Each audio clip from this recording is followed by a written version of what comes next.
Irmãos, vamos abrir as nossas Bíblias em Atos capítulo 23. Atos capítulo 23.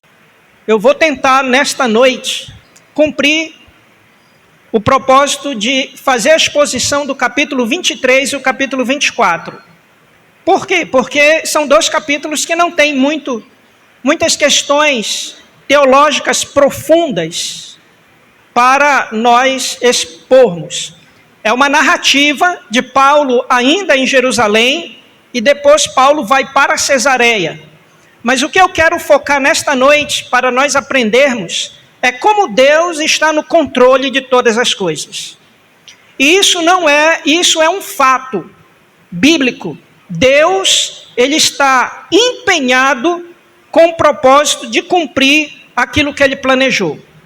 Mesmo que se levante o homem, se levante o inferno, ou se levante o mundo para contrapor a esse propósito, Deus, ele vai cumprir o seu propósito. Seja de salvar uma pessoa, seja de alcançar vidas, seja o que for, Deus, ele vai cumprir isto. Amém? E Deus está empenhado nesse projeto dele, para que o nome dele seja glorificado. E nós vamos ver mais uma vez nesse texto, a partir do capítulo 23. Amém? Então, deixa a sua Bíblia aberta, você pode acompanhar. Capítulo 23 diz: fitando Paulo os olhos no sinédrio, disse: varões e irmãos, tenho andado diante de Deus com toda a boa consciência até o dia de hoje. Mas o sumo sacerdote Ananias mandou aos que estavam perto dele que lhe batesse na boca. Ou seja, Paulo levou uma bufetada de alguém que estava próximo dele, a mando do sacerdote chamado Ananias. Jesus Cristo também passou por esse processo.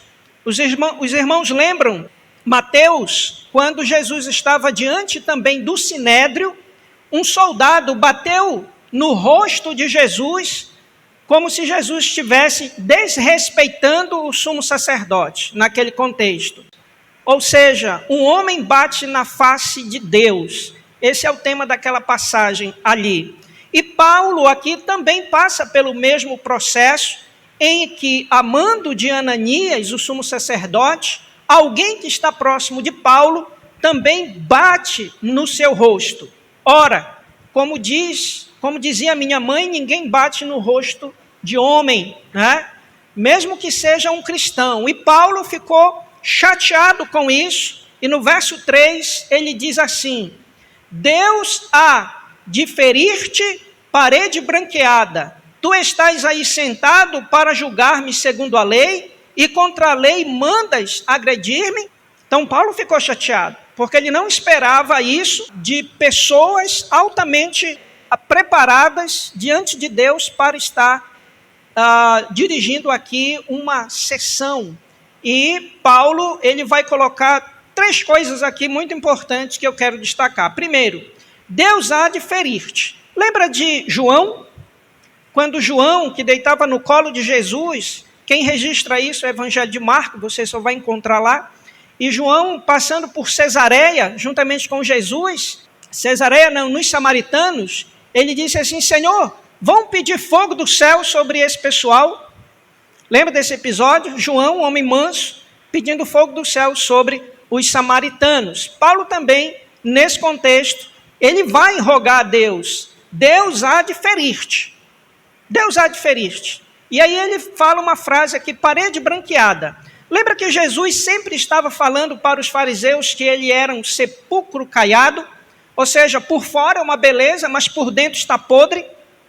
Então, parede branqueada era um tipo de esterilização de um túmulo de alguém que havia morrido para que não houvesse contaminação. Ou seja, Paulo está dizendo para esse sacerdote exatamente aquilo que Cristo falava para os fariseus naquele contexto. E tu estás aí sentado para julgar-me? Porque Paulo estava sendo julgado por acusações infundáveis, segundo a lei, que lei? A lei de Moisés. Ou seja, era sobre esta lei que deveria ser julgado. E contra a lei, mandas agredir-me? Ou seja, alguém que era para cumprir a lei do Senhor está sendo arbitrário diante de Paulo. E Paulo, muito conhecedor de todas essas coisas, ele não perde tempo e faz aqui também uma crítica. E aí vem o versículo 4, bastante interessante, porque também alguém que está ao lado de Paulo, Lucas não diz quem é, os que estavam a seu lado disseram: estais injuriando o sumo sacerdote de Deus? Verso 5, respondeu Paulo: não sabia, irmãos, que ele era sumo sacerdote, porque está escrito: não falarás mal de uma autoridade do seu povo? Aqui tem algumas questões muito interessantes. Quando Paulo escreve a carta aos Gálatas, capítulo 6, Paulo diz assim: escrevo do meu próprio punho como letras grandes. Alguns estudiosos dizem que Paulo, neste momento, poderia ter algumas atitudes. A primeira delas, que Paulo estava sendo irônico com relação ao sumo sacerdote. Segundo, Paulo talvez tinha problema para enxergar devido quando ele ficou cego no capítulo 9 de Atos. Então ele não reconheceu o sumo sacerdote. Isso é talvez um pouco improvável, porque Paulo escreve, mesmo que seja com letras grandes, né? É bem provável que Paulo, nesse contexto aqui, ele está sendo irônico, né, com relação àquele contexto, ou também não está enxergando. Mas o certo é que a gente não sabe aqui definir por que razão Paulo toma essa atitude. Mas Paulo lembra de algo muito interessante no cristianismo, que é o arrependimento. Então, imediatamente, Paulo se arrepende e ele reconhece aquela autoridade como sendo o sumo sacerdote, um homem de Deus, independente das suas ações e atitudes. Como hoje, né, todo líder, quem muito é dado, muito é cobrado, e quem pouco é dado, pouco é cobrado, mesmo diante de líderes, hoje dentro das nossas igrejas, fazendo coisas arbitrárias, são homens de Deus, mas que vão responder diante do Senhor, assim também como Ananias aqui nesse contexto. E no verso 6, Paulo sabia que uma parte do sinédrio, quantas pessoas compunham o sinédrio? 70 pessoas. Então, dessas 70 pessoas que compunham o sinédrio, Paulo sabia que era composto de fariseus e também de saduceus. E aí Paulo vai usar aqui de sabedoria na sua oratória porque ele viu que o negócio estava já ficando apertado para ele, né? Já começou com espancamento físico, descumprindo a lei, descumprindo aqui as diretrizes de um julgamento. Então Paulo, ele vai imediatamente fazer algo muito interessante, a partir do verso 6. Sabendo Paulo que uma parte do sinédrio se compunha de saduceus e outra de fariseus, exclamou: varões, irmãos, eu sou fariseu, filho de fariseus, no tocante à esperança e à ressurreição dos mortos, sou julgado. E aí começa uma confusão. Ditas estas palavras, levantou-se grande dissensão entre os fariseus e saduceus, ou seja, entre o sinédrio, e a multidão se dividiu, pois os saduceus declaravam não haver ressurreição, nem anjo e nem espírito. Ou seja, eles não criam na ressurreição, e Paulo estava sendo julgado pela ressurreição de Jesus Cristo. Já os fariseus, eles acreditavam na ressurreição. Os saduceus também não criam em anjos, né? E também não criam em espírito. Ao povo que os fariseus admitem todas essas coisas. Houve, pois, grande alvoroço, e levantando-se alguns escribas da parte dos fariseus, contendiam, dizendo: não achamos neste homem mal algum, e será que algum espírito ou anjo lhe tinha falado? Ou seja, eles são irônicos, né, com os saduceus aqui, os fariseus. Tomando vulto e celeuma, temendo o comandante que fosse Paulo espedaçado por eles, mandou descer a guarda para que o retirasse dali e o levassem para a fortaleza. Então, esse comandante aqui, percebendo a situação, uma vez que é ele que leva Paulo ao sinédrio, é ele que convoca o sinédrio, e sobre ele está a responsabilidade desse cristão romano. E aí vem o verso 11, aonde nós vamos ver Deus no controle de todas as coisas. E nesses 2 capítulos, é o texto mais importante dentro desse contexto. Observe aí o verso 11.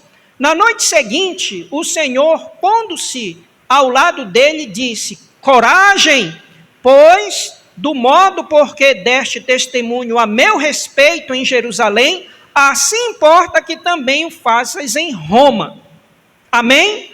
Então, nesse momento, ele vê o Senhor, e aqui o Senhor é Kyrios, é o Cristo, aonde aparece não ao lado, como diz o texto, mas acima. Provavelmente Paulo está deitado e vê Cristo acima dele, e naquele momento o próprio Cristo diz para ele: Paulo, coragem, coragem. E essa coragem, ela vem perpetuamente sobre a vida do Paulo, desde o momento, no capítulo 9, quando ele é convidado por Jesus para ser uma testemunha.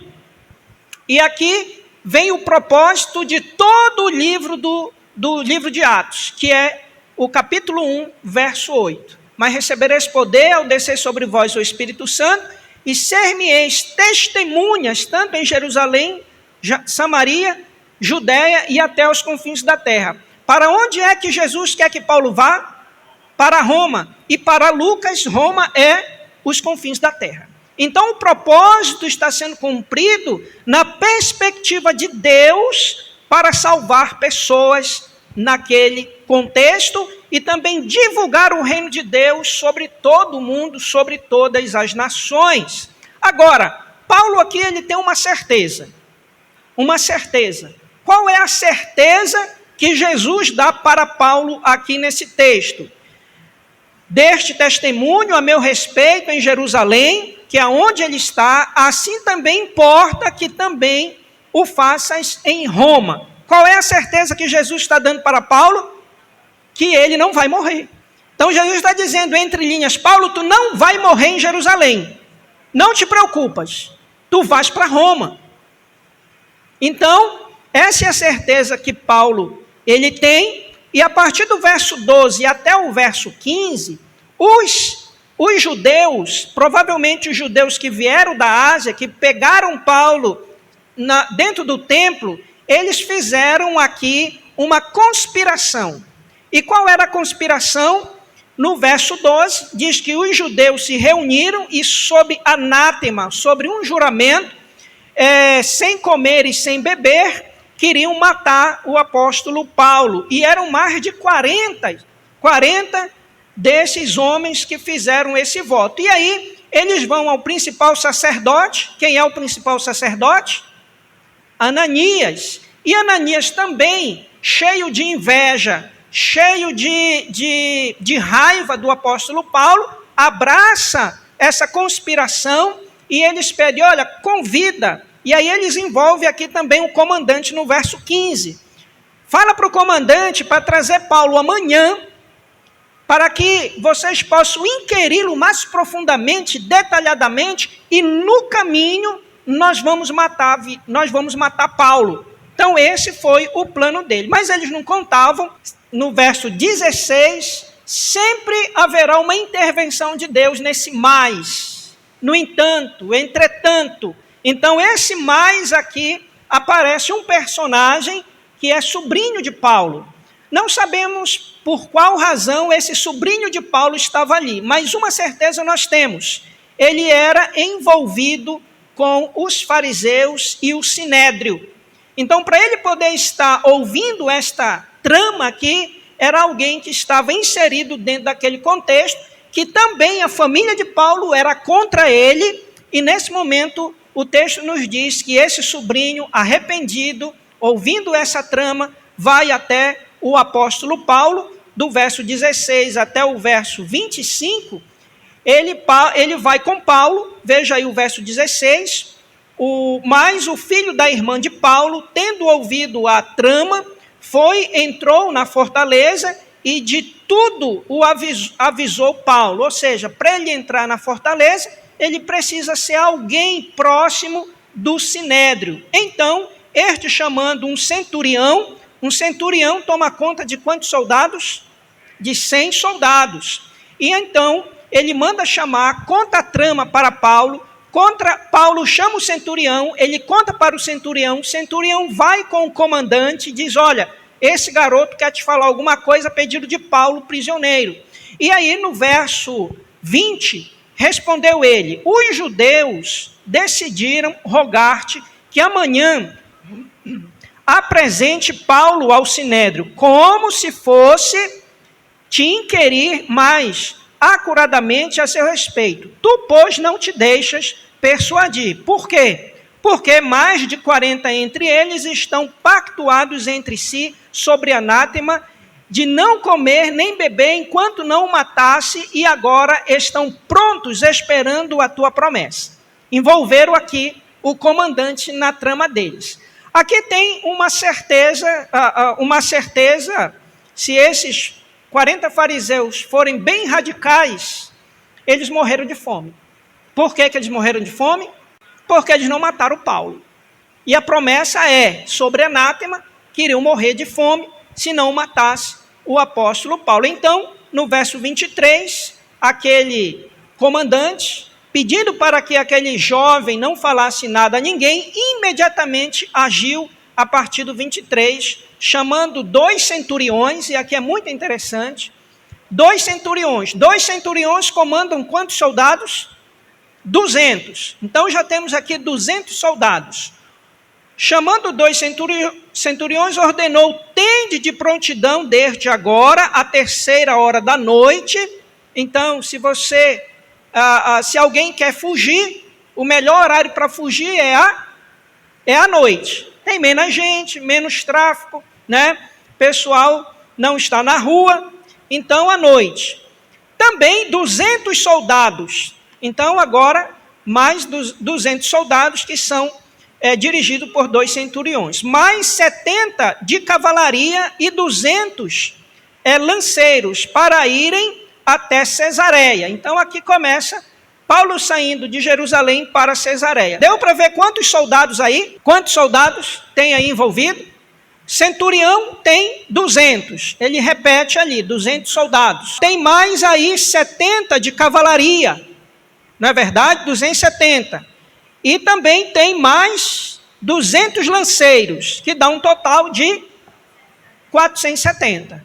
Então é uma boa guarda para levar Paulo até Cesareia. E o comandante ainda diz aqui no versículo 24, preparai também animais para fazer Paulo montar e ir com segurança ao governador Félix. Então, não só para Paulo, mas também para os demais que estavam com ele nessa viagem, provavelmente de madrugada para Cesareia. Do verso 26 em diante, até o verso 30, nós vamos ver uma carta escrita.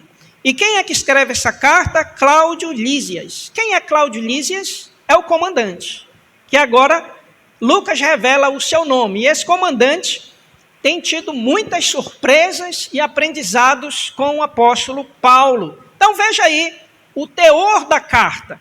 Diz assim, Cláudio Lísias, ao excelentíssimo governador Félix, saúde. Este homem foi preso pelos judeus e estava prestes a ser morto por eles. Lembram? Que eles pegaram Paulo, estavam espancando no meio da rua, que Paulo precisou ser carregado pelos judeus e estava prestes a ser morto por eles. Quando eu, sobrevindo com a guarda, o livrei por saber que ele era romano. Ele sabia que Paulo era romano? Não sabia. Ele até disse, tu não és o árabe que está comandando 3.000 sicários, em que nós combatemos e tu fugiste? Paulo disse, não, rapaz, eu sou judeu, não sou nada desse negócio não, eu sou judeu, sou crente, né, pregando o evangelho. Então veja que o comandante Lísias está fazendo o quê? Uma média aqui com o governador Félix, porque ele quer sair bem, né, no seu trabalho ali em Jerusalém. Querendo certificar-me do motivo por que o acusaram, filo descer ao Sinédrio, ou seja, ele convoca o Sinédrio, onde o Sinédrio queria pegar Paulo. Verifiquei ser ele acusado de coisas referentes à lei que os rege. Nada, porém, que justificasse morte ou mesmo prisão. Então, para os romanos, que eram a polícia daquele contexto, nada tinha que viesse condenar Paulo à morte, mas para os judeus tinha, como, por exemplo, profanar o templo. Ele foi acusado, que daqui a pouco nós vamos ver essas acusações aqui. Sendo eu informado que ia haver uma cilada contra o homem, tratei de enviá-lo a ti, sem demora, intimando também os saduceus e a irem à tua presença o que há contra ele. Ou seja, ele manda a carta, ele diz o problema e agora ele convoca também o Sinédrio para ir lá em Cesareia acusar o apóstolo Paulo. E do verso 31 a 35 é o trajeto até o pretório de Herodes. Então veja aí que os soldados, conforme lhe foi ordenado, tomando Paulo e durante a noite o conduziram a Cesareia e também no dia seguinte voltaram para Fortaleza, tendo deixado aos de cavalaria irem com ele. Veja aí o verso 33, os quais, chegando a Cesareia, entregaram a carta ao governador Félix e também lhe apresentaram Paulo. Lida a carta, perguntou ao governador de que província ele era e quando soube que era da Cilícia. Lembra que Paulo disse para o Cláudio, olha, eu sou judeu da cidade de Tarso, da Cilícia. Então, sou romano, não porque comprei, mas porque nasci na província. E todo mundo que nasce numa província é um romano de nascença. Ouvi-te-ei quando chegarem os teus acusadores. E mandou que ele fosse detido no pretório de Herodes. O que é o pretório de Herodes? Irmãos, é uma suíte presidencial. Os romanos nunca maltrataram Paulo. Nunca maltrataram Paulo. Os romanos sempre cuidaram muito bem de Paulo. Por quê? Porque ele era um cidadão romano.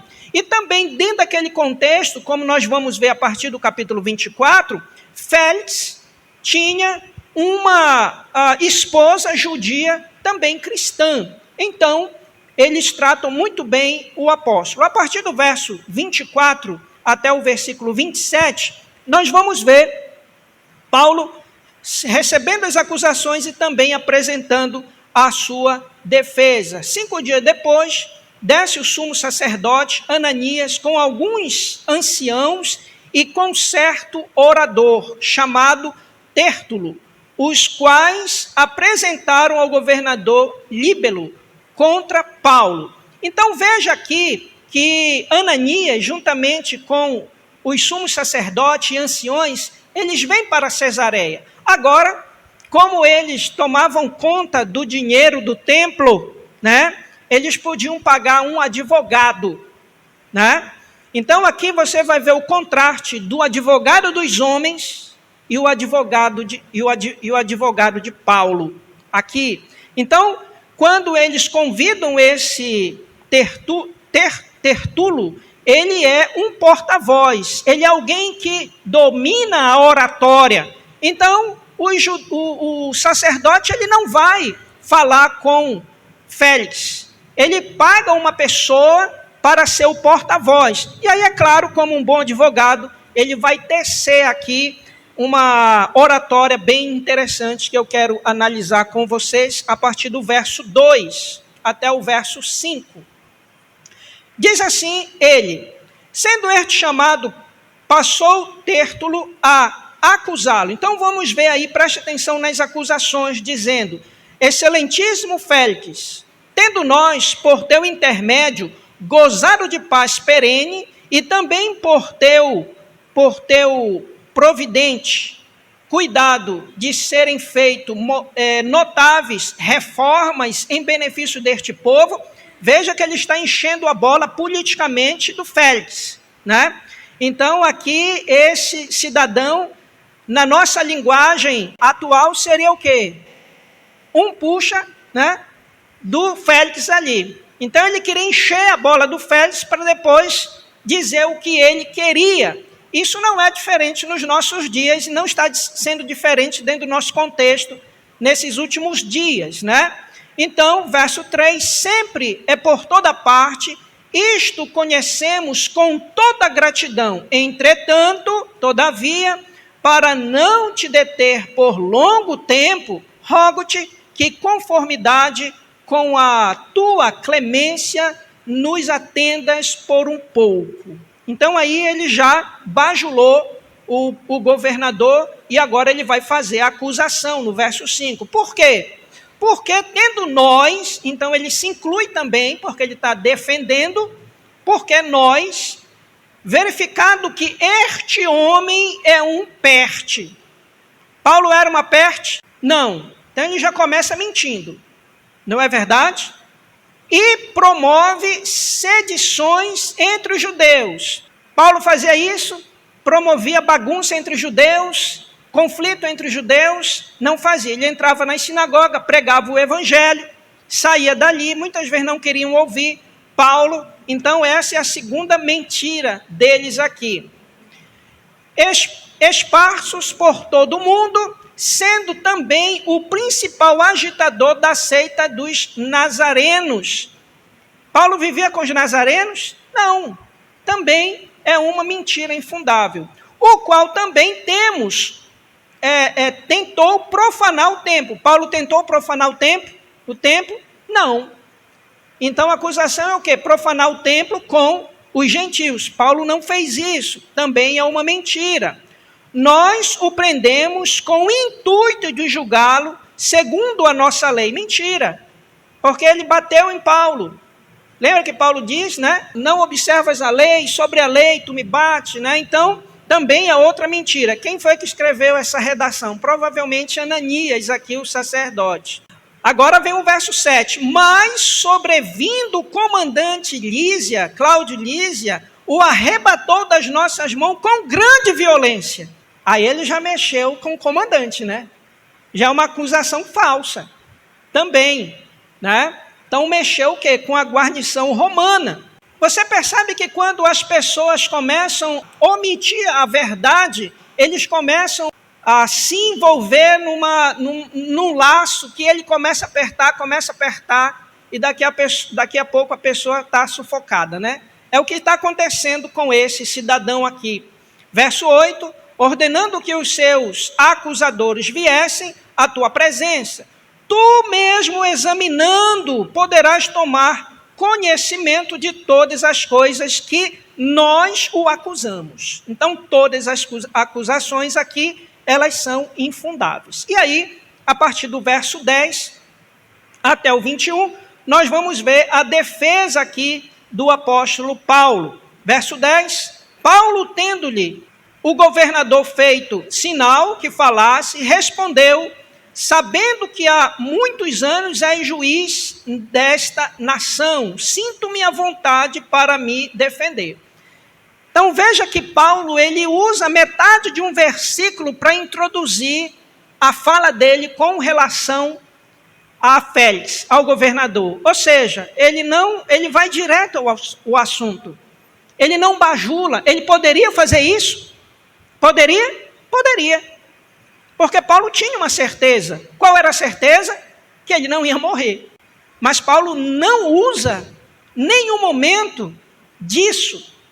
Mas veja só como Paulo ele vai colocar essa questão. Então, sabendo que há muitos anos é juiz desta nação. Observe essa frase que Paulo coloca sobre os ombros de Félix. Ele está dizendo que Félix é quem? É juiz desta nação. Então, como um bom juiz, e como tu está há muito tempo, então tu precisa julgar de maneira correta. Então aí ele já está colocando Félix no seu devido lugar para fazer aquilo que cabe a ele. E sinto-me à vontade para me defender diante de ti. Por quê? Porque eu sei que tu é justo. Então você amarra logo a pessoa dentro da ética, né? Se você quer, quando você for fazer negócio com alguém, diz assim, rapaz, eu tive boas referências de você. Você é uma pessoa correta, paga direito. Você é uma pessoa que dá para fazer negócio. Você amarrou o cara. Né? É o que Paulo está fazendo aqui. E aí, a partir do verso 11, visto poderes verificar que não há mais de 12 dias desde que subi a Jerusalém para adorar. Então Paulo já está dizendo, olha, eu vim para Jerusalém, não tem 12 dias para adorar, foi isso que eu vim fazer.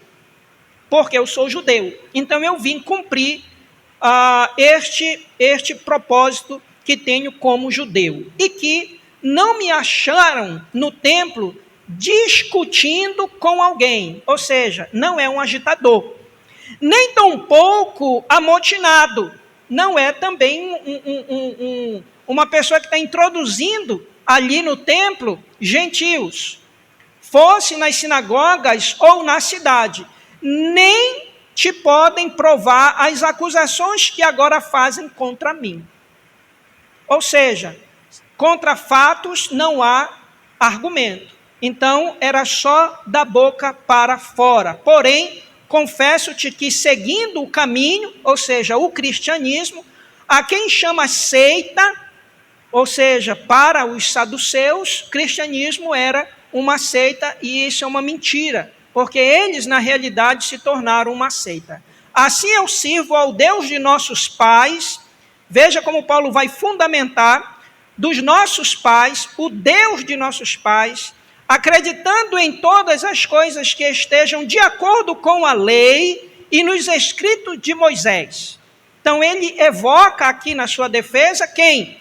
Deus dos nossos pais, ele evoca aqui a lei do Senhor e também os escritos dos profetas. Ou seja, Paulo está argumentando em algo palpável, algo sólido, algo em que pode se apresentar em sua defesa documentos.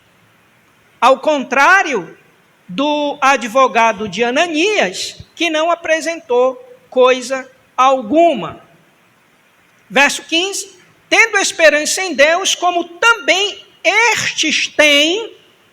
Então veja que Paulo coloca eles também como sendo pessoas que creem em Deus, creem na lei e creem nos profetas, de que haverá ressurreição tanto de justo como de injusto. E Paulo evoca novamente a questão da ressurreição, ou seja, Paulo nesse momento aqui, ele dá uma cutucada nos saduceus, falando sobre a ressurreição. E de que ressurreição é essa que Paulo está falando? A ressurreição do nosso Senhor Jesus Cristo. Verso 16, por isso também me esforço por ter sempre consciência pura diante de Deus e dos homens. Agora observe o verso 17. Depois de anos vim trazer esmolas à minha nação e também fazer oferendas. Então Paulo está falando do quê? Do motivo pelo qual ele veio a Jerusalém trazer os donativos para os pobres e também para prestar culto, ou seja, ele estava sobre a purificação do nazireu. Não é isso? Então ele está colocando para Félix aqui neste verso. E foi nesta prática que alguns judeus da Ásia, veja que aqui ele está confirmando de onde eram os judeus da Ásia Menor, aqueles que sempre perseguiram Paulo, me encontraram na purificação no templo, seja ajuntamento sem tumulto, os quais deviam comparecer diante de ti e acusar, se tivesse alguma coisa contra mim. E veja lá no finalzinho, verso 21, salvo estas palavras que clamei, estando entre eles, hoje sou eu julgado por vós acerca da ressurreição dos mortos. E ele coloca aqui no plural, porque você lembra que quando Cristo ressuscitou, muitos ressuscitaram com Cristo? Lembram? Então, ele está colocando aqui no plural. E aí, qual é a reação do governador? Félix, conhecendo mais acuradamente as coisas com respeito ao caminho. Então veja que ele tinha um conhecimento do caminho, ou seja, dos evangélicos naquele contexto, dos cristãos naquele contexto. Adiou a causa dizendo o seguinte: quando descer o comandante Lísia, Cláudio Lísia, lembra que ele foi acusado de ser violento? Então o Félix vai dizer: olha, deixa o Cláudio chegar aqui e nós vamos conversar com vocês diante de Paulo também. E tomarei inteiro conhecimento do vosso caso. E mandou ao centurião que conservasse Paulo detido, tratando com indulgência e não impedindo que os seus próprios o servissem. Ou seja, com cortesia, com bondade, e não impeçam que quem? Lucas, Timóteo, Felipe estejam lá com Paulo. Mas aí eu quero concluir, a partir do verso 24, sobre algo interessante de uma petição de Félix, a pedido da esposa, para ouvir Paulo, né?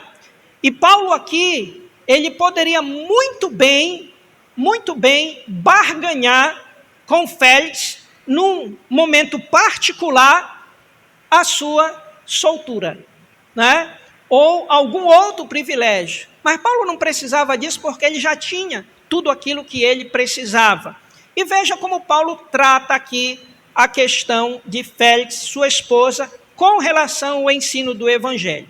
Passando alguns dias, vindo Félix com Drúxila, sua mulher, que era judia, mandou chamar Paulo e passou a ouvi-lo a respeito da fé em Cristo Jesus. Ele queria ouvir sobre a pessoa de Jesus Cristo. E Paulo começa a falar a partir do verso 25. Dissertando ele acerca, e aí veja os 3 pontos que Paulo vai conversar com Félix. Primeiro, da justiça, e sobre a justiça de quem? Dos homens ou de Deus? A justiça de Deus, que um dia vai pesar sobre quem? Ananias, sobre Félix, sobre a humanidade.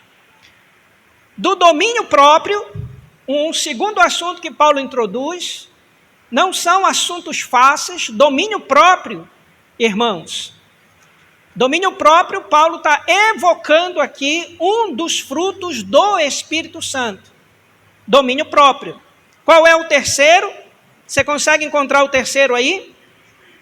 E o juízo vindouro. Ou seja, independente de ser uma autoridade ou não ser uma autoridade, todo ser humano vai se encontrar com o juízo de Deus. Amém? Então veja, assim como Paulo está se encontrando diante dele para ser julgado, ele também vai se encontrar diante do Senhor também para ser julgado. Então, irmãos, Paulo, ele não passa mão. E é uma das lições muito importantes que agrada o coração de Deus. Agrada o coração de Deus. Porque quando o Senhor Jesus Cristo aparece no versículo 11, dizendo coragem, pois do modo porque deste testemunho. Então veja aqui o que o próprio Cristo coloca para Paulo, do modo, ou seja, da maneira como você testemunhou sobre a minha pessoa. Então, irmãos, pecado tem que tratar como pecado. E a palavra de Deus tem que ser ensinada como palavra de Deus. E isso aqui é inegociável para o cristão. Não podemos negociar. E Paulo, ele não negocia, como fez aqui o advogado do Ananias, ele não negocia a verdade. Ele tinha ali uma oportunidade para testemunhar do amor de Deus. Agora, é claro, ressaltando aqui, Paulo está falando sobre esses 3 temas, da justiça, do domínio próprio, do juízo vindouro, com amor, né? Com tremor, né? Com carinho para Félix, com a intencionalidade de que a graça de Deus venha alcançar o seu coração. Porque essa deve ser a intenção quando nós compartilhamos do Evangelho com alguém. Amém? Então, que uma pessoa ela ouça, porque a salvação vem pelo ouvir, e o ouvir a palavra de Deus. e que nesse coração haja arrependimento e a fé genuína no Pai, o qual enviou Jesus Cristo como Senhor e Salvador de nossas vidas. Então, na parte B, ficou Félix amedrontado e disse: por agora podes retirar-te, e quando eu tiver vagar, chamar-te-ei. Ou seja, quando eu tiver na minha agenda um momento, eu te chamo, Paulo. Então veja aqui que Félix ouviu tudo que Paulo tinha que dizer sobre estes três temas. Agora veja algo interessante no verso 26. Esperando também ao mesmo tempo, veja que ele disse: olha, quando eu tiver um tempo eu te chamo novamente. Lucas não revela quantas vezes Félix chamou Paulo, mas o interesse de Félix era outro, no verso 26. Esperando também ao mesmo tempo que Paulo lhe desse o quê? Dinheiro. De onde Félix tirou essa ideia? Que Paulo tinha dinheiro? Então vamos ver o contexto?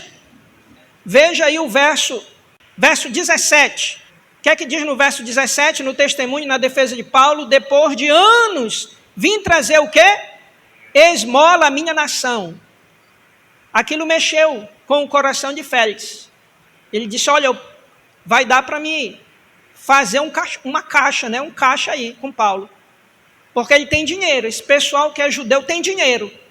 Então veja, irmãos, que o coração de Félix não tinha interesse em Deus. Por que ele vai ouvir Paulo? Porque ele tinha interesse no Evangelho. Quem é que leva ele a convidar Paulo? A esposa, que era quem? Judia. Então, olha, chama Paulo, ouve Paulo, vamos conversar com Paulo. Mas o interesse dele era outro. Ou seja, o coração de Félix estava inclinado para o dinheiro. Irmãos, muitas pessoas deixam de ouvir o Evangelho, a salvação de Cristo Jesus, por causa daquilo que o mundo oferece para o homem. E isso bloqueia o ouvido, a consciência e também os olhos de Félix. É claro que Paulo não tinha dinheiro e provavelmente Paulo, Lucas não diz, mas provavelmente ele novamente exortou Félix a partir desse contexto, pelo que, chamando mais frequentemente, conversava com ele. 2 anos mais tarde, então, a partir agora do 27, domingo que vem, nós vamos ver Paulo, diante ainda de Félix, uma troca de governo, e Paulo indo para Roma. E aí eu pretendo, no domingo que vem, concluir. Aliás, o livro de Atos é um livro que não se conclui, ele se dá continuidade através dos atos de Deus Pai, do Deus Filho, do Espírito Santo sobre a vida da igreja. Então, veja que Paulo ficou 2 anos em Cesareia aos cuidados de Félix. Amém, irmãos?